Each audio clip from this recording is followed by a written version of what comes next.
प्रभु आप लोगों के साथ हो और आपके आत्मा के साथ। संत यूहन्ना के अनुसार पवित्र सुसमाचार। हे प्रभु तेरी महिमा। उसी दिन अर्थात सप्ताह के प्रथम दिन संध्या समय, जब शिष्य यहूदियों के भय से द्वार बंद किए एकत्र थे, यीशु उनके बीच आकर खड़े हो गए। उन्होंने शिष्यों से कहा, तुम्हें शांति मिले। और इसके बाद उन्हें अपने हाथ और अपनी बगल दिखाई। प्रभु को देखकर शिष्य आनंदित हो उठे। यीशु ने उनसे फिर कहा, तुम्हें शांति मिले। पिता ने जैसे मुझे भेजा है, मैं वैसे ही तुम्हें भेजता हूँ। ये कहने के बाद यीशु ने उन पर फूंक कर कहा, पवित्र आत्मा को ग्रहण करो। तुम जिन लोगों के पाप क्षमा करोगे, वे अपने पापों से मुक्त हो जाएंगे, और जिन लोगों के पाप नहीं क्षमा करोगे, वे अपने पापों से बंधे रहेंगे। ये प्रभु का पवित्र सुसमाचार है। हे क्रिस्त तेरी स्तुति हो। बैठे।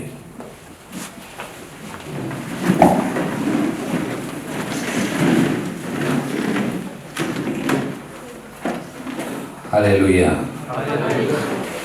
Hallelujah, hallelujah.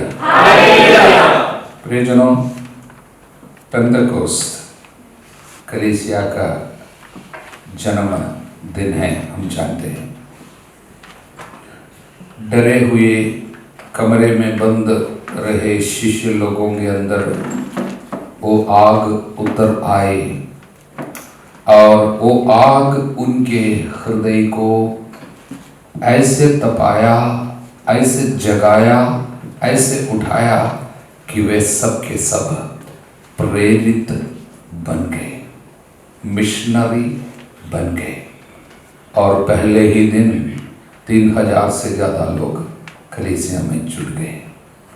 और उसके बाद वहाँ से वे दुनिया के कोने कोने तक पहुँच गए, सुसमाचार की घोषणा की।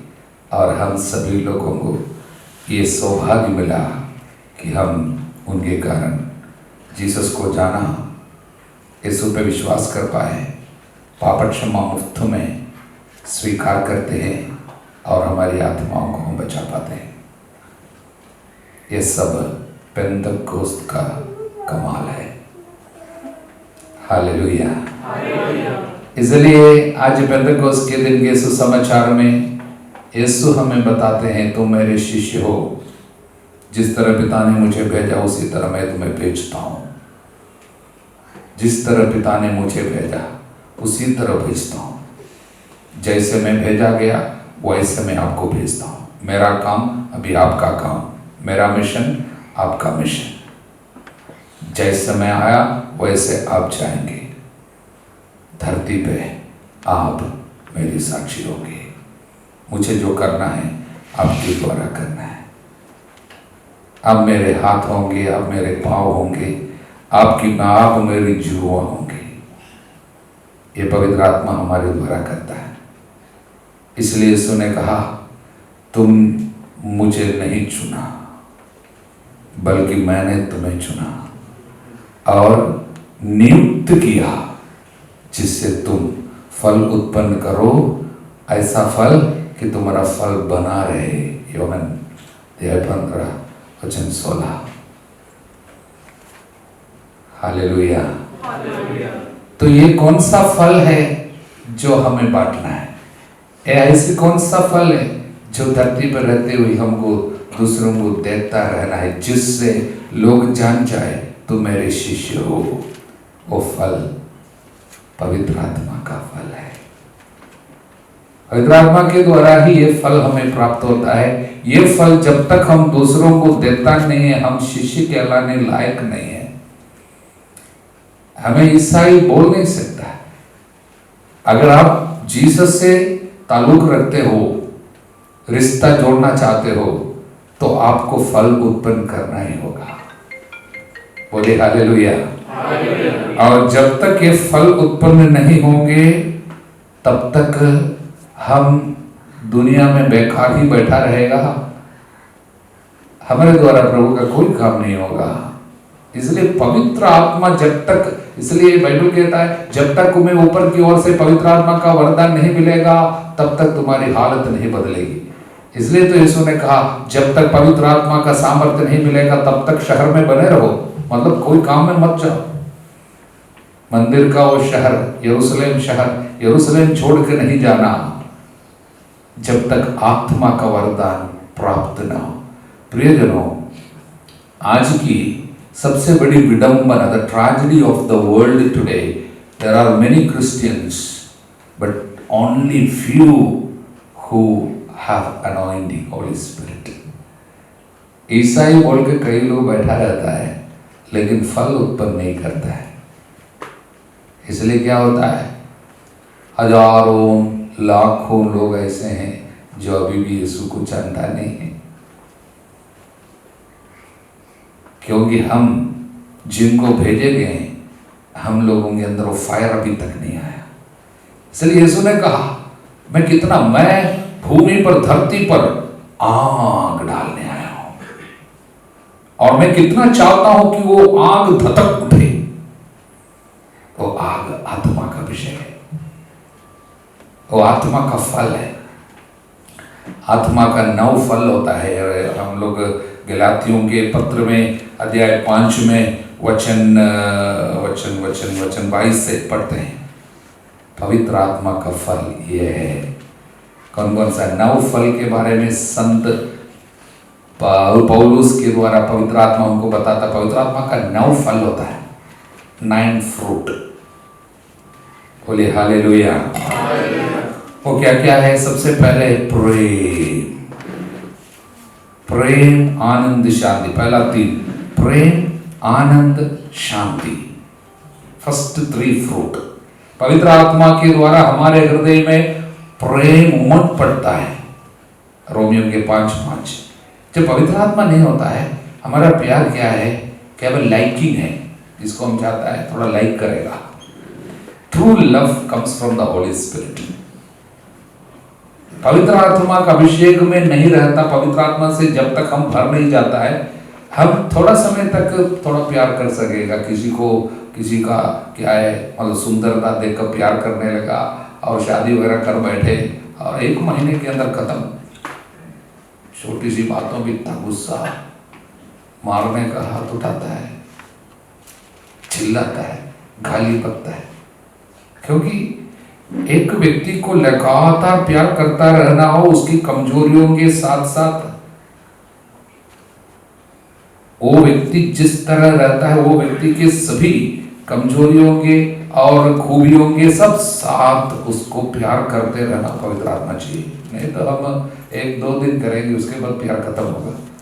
और निरंतर प्यार करते रहना है, वो पवित्र आत्मा का विषय है। आज प्यार की बहुत कमी है, अनेक परिवार टूटते जा रहे, पति पत्नी में प्यार नहीं है। हम लोग सब मोबाइल से थोड़ा प्यार करके, मतलब चीज़ों से लाइकिंग होता है, बस आत्मी से सच्चा प्यार, आत्मा का विषय की कमी है। इसलिए बहुत ज़्यादा गुस्सा है, बच्चों में गुस्सा, घृणा, मारपीट, दुनिया में क्या क्या हो रहा है। प्यार उमड़ नहीं पड़ता है। प्यार का फल जब तक हमारे अंदर नहीं होता है, इसलिए यीशु ने कहा जिस तरह मैंने प्यार किया वैसे प्यार करना। तुम एक दूसरे को प्यार करने से दुनिया जान जाएगा तुम मेरे शिष्य हो। Hallelujah, hallelujah. और प्रेम और आनंद, पवित्र आत्मा प्रदत्त आनंद। ईश्वर का राज्य खाने पीने का नहीं है, बल्कि न्याय, शांति और पवित्र आत्मा द्वारा प्रदत्त आनंद का विषय। जब तक ये आनंद नहीं होगा, वचन में हम पढ़ते हैं कि आप लोग हर समय प्रसन्न रहे, हर समय प्रसन्न रहे। संत पापा फ्रांसिस बताता है, एक ईसाई का आईडी कार्ड उसका आनंद है। Joy is the ID card of A Christian. A Christian should be joyful. Sant John Bose को बताता था, जो व्यक्ति खुश नहीं रहता वो पवित्र नहीं रह सकता। Holiness and cheerfulness are interconnected and inseparable. Holiness है तो चीयरफुल होगा, पाप बढ़ता है चीयरफुलनेस खत्म होगा, गुस्सा बढ़ता है, निराशा, मायूसी, इसलिए डिप्रेशन बढ़ता है। Almost 60% of American youth are found to be depressed. पैसा है लेकिन खुशी नहीं है। सच्चा आनंद आत्मा केवल देता है। इसलिए पवित्र आत्मा में आनंदित रहना, हालेलुया। ये आनंद ही एक व्यक्ति का बल है। वचन कहता है प्रभु का आनंद ही हमारा बल है। नेहमिया 8:10 में लिखा है, Joy of the Lord is your strength. Look 10:21 में हम पढ़ते हैं, यीशु ने पवित्र आत्मा में आनंद मनाकर इस तरह कहा, हे पिता मैं आपको धन्यवाद देता हूँ। आत्मा में आनंद मनाया। यीशु आत्मा में आनंद मनाता था। मदर मेरी, हाँ, मेरा मन मुक्तिदाता ईश्वर में आनंद मनाता है। बोले हालेलुया। हम लोग किस पे आनंद मनाता है? Where are you rejoicing? In what are you rejoicing? Most of us are rejoicing in छोटी पैसा पे आनंद मनाता है, खाने पे आनंद मनाता है, घूमने में आनंद मनाता है, व्यक्तियों पे आनंद मनाता है, मोबाइल पे आनंद मनाता है, नींद में सोते सोते आनंद मनाता है। लेकिन प्रभु पे आनंद मनाना, पवित्र आत्मा नहीं है तो क्या होता है? प्रार्थना वगैरह में गुस्सा आता है, चिढ़ होता है। आज कई बच्चों को बोलो प्रार्थना कर, उनको बहुत चिढ़ होने लगता है। जैसा कि एक दुष्ट आत्मा से प्रेरित व्यक्ति के पास भूत उसके अंदर था, दुष्ट आत्मा था, उसके पास यीशु गया तो ये यीशु को देखकर बोलता है, मुझे सताने क्यों आए हो? यीशु किसी को सताता नहीं, लेकिन जब किसी के अंदर दुष्ट आत्मा होता है, ईश्वर की उपस्थिति उनको दर्दनाक है, इसलिए बोलता सताता क्यों? इसलिए जब भी किसी प्रकार का दुष्ट आत्मा आपके अंदर आता है, उसके बाद प्रार्थना शुरू होने से तुरंत आ जाएगा, नींद आ जाएगा, बार बार होता है। लेकिन 4 घंटा फिल्म देखने से उनको वो नहीं आता, 10 मिनट प्रार्थना में वो आ जाता है। मतलब कोई अंदर बैठ कर बोलता है, हमको सताते क्यों भाई, हमको तकलीफ क्यों देता है? ऐसा है evil spirit, presence of evil in this। पवित्र आत्मा रहना चाहिए अंदर तब में, लेकिन दुष्ट आत्मा रहता है, ईर्ष्या का आत्मा, जलन और गुस्सा, क्रोध और वासना, आलसीपन, ये सारा दुष्ट आत्मा रहता है। इसलिए आनंदित नहीं है हम, सच्चा आनंद नहीं है। इसलिए बच्चे सब है ना, जब तक वो है कुछ है तब आनंद है। अगर वो मोबाइल किसी से छीन लेता है तो मारने का मन करता है, मरता है। छोटे बच्चे भी ऐसा हो गया, क्योंकि प्रभु में आनंद मनाने की क्षमता खत्म हो गई आजकल।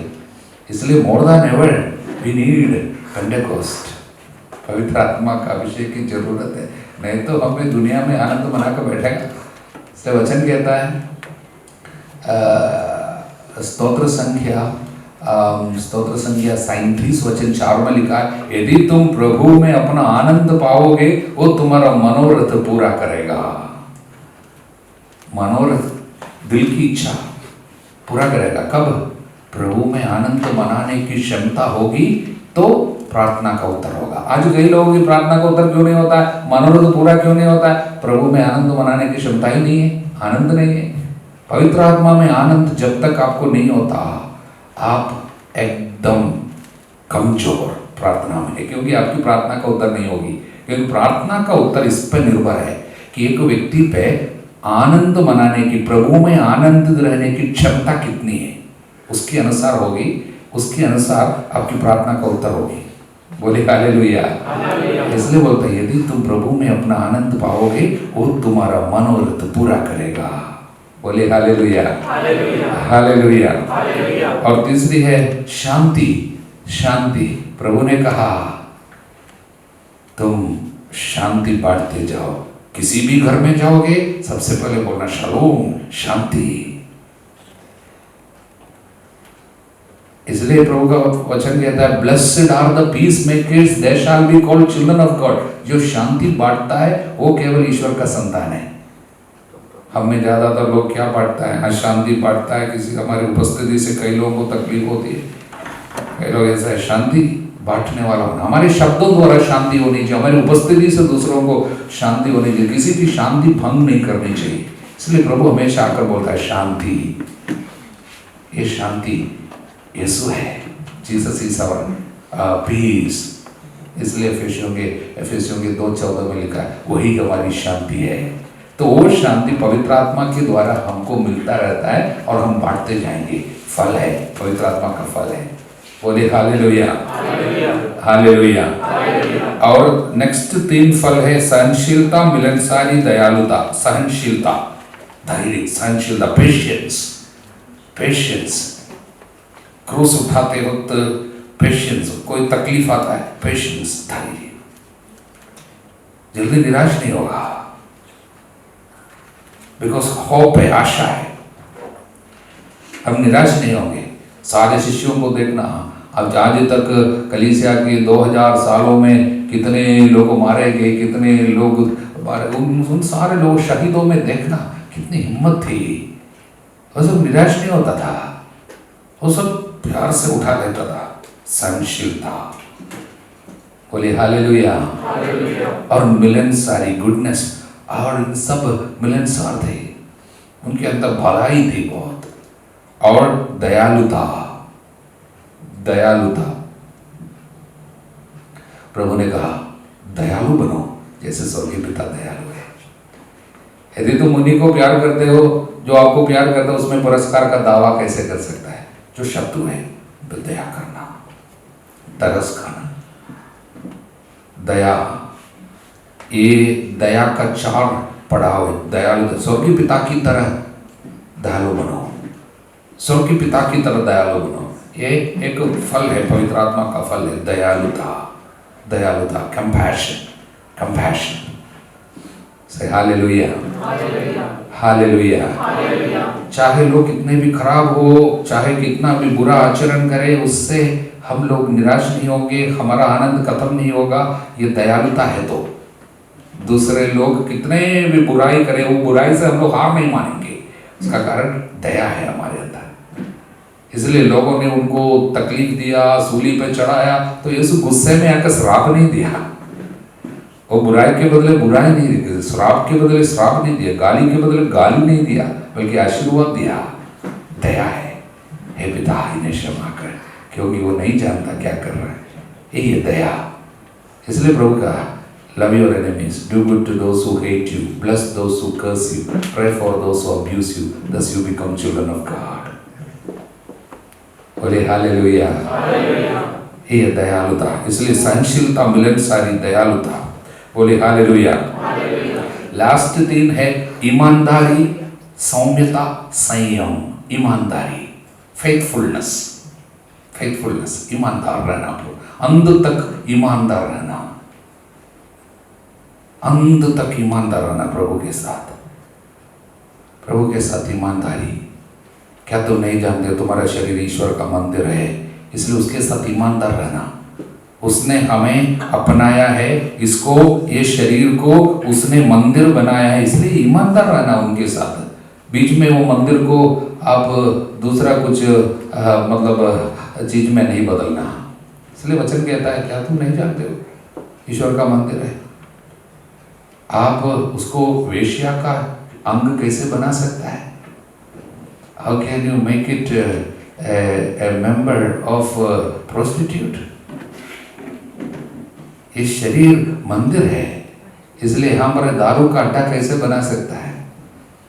आपने लुटेरों का अड्डा बना दिया। एक ही बार प्रभु को थोड़ा क्रोध आया, वास्तव में क्रोध नहीं था बल्कि वो दुख का प्रकटन था। जब मंदिर में लोग गलत व्यवहार कर रहा था, उस समय प्रभु ने थोड़ा सा क्या है, एक तलवार मतलब क्या है,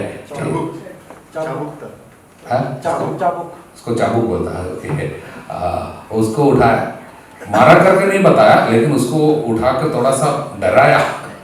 बाइबल में नहीं लिखा कि उसने किसी को मारा, ठीक है, इसको उठाया ठीक है, जैसे बच्चों को सब डंडा दिखाकर डराता है उसी तरह ऐसा है, और सबको बाहर कर दिया, क्योंकि मेरा घर प्रार्थना का घर कहलाएगा, तुमने उसे लुटेरों का अड्डा बनाया।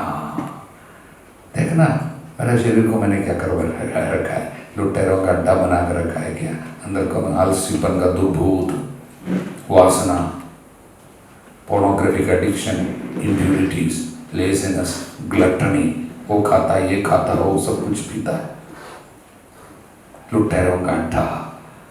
ईमानदार नहीं है हम पवित्र आत्मा के साथ, इसलिए ईमानदारी और सौम्यता, मीकनेस, वध के लिए ले जाए जाने वाली मेमने की तरह, ऊन कतरने वालों के सामने खड़े भेड़ की तरह वो चुप रहा, वही है संयम, मीकनेस, वो लायन की तरह नहीं चिल्लाया। इसलिए बाइबल कहता है घर में शेर नहीं बनना, घर में शेर की तरह चिल्लाना नहीं किसी के साथ। इसलिए हमें मेमने की तरह जाना है, मेमने की तरह, यीशु की तरह वो चिल्लाता नहीं था, इसलिए। और संयम से hallelujah, hallelujah. So control of senses, संयम, कंट्रोल करना है, जीभ पर नियंत्रण। इसलिए वचन कहता है जो जीभ पर नियंत्रण नहीं रखता उसका सारा धर्माचरण व्यर्थ है। जो अपनी जीभ पर नियंत्रण नहीं रखता उसका सारा धर्माचरण व्यर्थ है, उसकी सारी प्रार्थना बेकार है। जीभ, इसलिए पेंतकोस्त के दिन में जीभ के बारे में सभी लोगों को सावधान रहना चाहिए, क्योंकि पेंतकोस्त जो है, पवित्र आत्मा कैसे आया, पेंतकोस्त के दिन में पवित्र आत्मा कैसे उतरा, आग कौन सा रूप ले लिया, मतलब आग के दबा किया। इसमें इंग्लिश में क्या बोलता है, टंग्स ऑफ फायर, आग का जीभ, टंग्स ऑफ फायर। बोले हालेलुया। ये क्या है, एक टंग का रूप क्यों लिया, नहीं तो फायर बॉल की तरह आ सकता था, लाइटनिंग की तरह आ सकता था, टंग ऑफ फायर। क्यों, क्योंकि पवित्र आत्मा और टंग दोनों में बहुत गहरी रिश्ता है। पवित्र आत्मा का अभिषेक एक व्यक्ति को सबसे पहले कहाँ मिलता है, जीभ पर मिलता है, सिर पे नहीं, दिमाग पे नहीं, हाथों पे नहीं, छाती पे नहीं, जीभ पे उतरता है। देखिए शिष्यों पे पवित्र आत्मा आया, उन लोगों की बोली बदल गई, एक दूसरे को समझ में आने लगे, स्तुति करने में हिम्मत आ गई। जीभ पर पवित्र आत्मा सबसे पहले नियंत्रण। बाइबल कहता है जिसके जीभ पर नियंत्रण है वो सारे शरीर को अपने काबू में रख सकता है। ये अध्याय 3 याकूब का पत्र वचन 3 में लिखा है। जो जीभ पर नियंत्रण रख सकता है, सारे शरीर को कंट्रोल में कर सकता है। उसके लिए पवित्र आत्मा 2 उदाहरण देता है। एक, घोड़ों को देखो, घोड़े उसको कंट्रोल में रखने के लिए उसके मुंह पे मुंह में क्या लगाता है, लगाम लगाता है, लगाम लगाता है। इसलिए एक मुंह में लगाम लगाओ, सारे शरीर को इधर उधर मोड़ सकता है। बोले हालेलुया।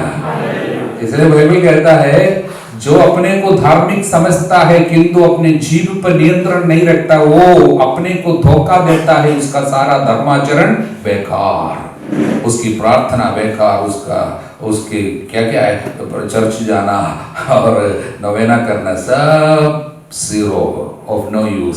दोस्त do not control the tongue. पवित्र आत्मा उन पर काबू नहीं हो सकता। इसलिए पवित्र आत्मा एक व्यक्ति पे आता है, सबसे पहले जीभ पर अधिकार लेता है। इसलिए इसायास नबी जो प्रभु को देखा, प्रभु का अभिषेक, प्रभु को मंदिर में उसकी उपस्थिति देखा, तो वो चिल्ला चिल्ला कर बोला मेरा जीभ खराब है।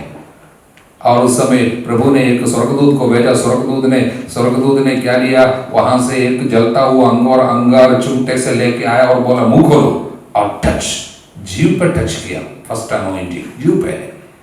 बोले हालेलुया।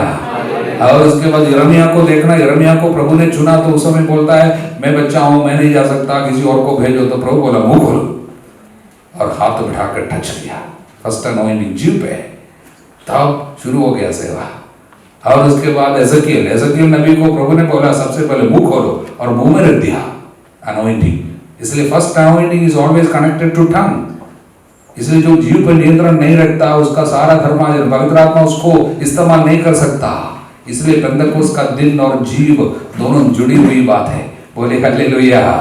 इसलिए वचन कहता है जो बेकार की सूक्ति ग्रंथ that is book of proverb chapter 13 verse 3 में लिखा है, जो अपने जीव पर नियंत्रण रखता है वो जीवन को प्यार करता है, अपने को बचाता है। लेकिन a careless talker destroys life, जो बेकार की बातें बकता है वो नष्ट हो जाता है, ऐसा लिखा है। A careless talker destroys life. जीवन और मृत्यु दोनों जीव पर निर्भर है। ये वचन कई बार हमें बताया। इसलिए प्रभु ने कहा तुम अपने शब्दों द्वारा दोषी ठहराए जाओगे और शब्दों द्वारा ही दोष मुक्त भी हो जाओगे। इसलिए दोनों निर्भर है जीव पर। कई लोग जो गलत शब्द बोलता रहता, अब्यूसिव लैंग्वेज है, बोलता रहता है और उनका विश्वास में कोई शक्ति नहीं है, पवित्र आत्मा का अभिषेक नहीं हो। इसलिए प्रियजनों, आज प्रभु यीशु के सामर्थ्यवान नाम पर पवित्र आत्मा का अभिषेक स्वीकार करने के लिए प्रार्थना करना, पेंतकोस्त की अच्छी तैयारी करनी और संडे के लिए और अच्छा से प्रार्थना करते रहना, पवित्र आत्मा हम पर उतरे और इन 9 फलों से हम लोगों को भर दे, जिससे हम ये फल बांटते जाए, दूसरों को देते जाए। हम जहाँ जहाँ जाते we be able to communicate the fruit of the holy spirit. इस तरह हमें मालूम नहीं है जीवन में कितना दिन बाकी है, आपके खाते में कितना दिन बाकी है हमको नहीं पता। आजकल कई लोग हैं जो ऐसे ही गिर कर मर जाता है और हम जानते हैं post covid time nothing can be said about anyone. You can not tell that you can not think that you will have many more years and so on. We do not know कितना, बहुत कम शायद लोग दिन बचे हुए हैं, काफ़ी लोग मरते जा रहे हैं। इसलिए प्रियजनों, जितना कम दिन हमारे पास है उतने दिन साक्षी बनकर जिएंगे, सबों को प्यार करेंगे और प्रभु के जैसे बनेंगे और सुसमाचार की साक्षी बनकर हम लोग स्वर्गराज के लिए अपने को तैयार करेंगे। पिता पुत्र पवित्र आत्मा के नाम पर आमीन। खड़े हो जाएंगे।